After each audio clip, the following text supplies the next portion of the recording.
গতকালকে একটা নিউজ দেখলাম, মেবি এটিএম বাংলা বা এনটিভিতে, যে শিক্ষার্থীরা হচ্ছে পরীক্ষা দিচ্ছে, যে পরীক্ষাটা এমন ভাবে দিচ্ছে যে নিচে হচ্ছে পানি, উপরে ওরা হচ্ছে টেবিলে পা তুলে হচ্ছে গিয়ে বেঞ্চের উপরে পা তুলে পরীক্ষা দিচ্ছে। টিচারও হচ্ছে চেয়ারে পা তুলে হচ্ছে বসে আছে।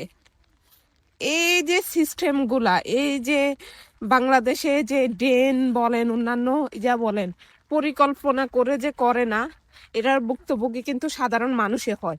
কোনো কারণে যদি একটা শিক্ষার্থীর কাগজ যদি নিচে পড়ে যায়, তাহলে কি হবে?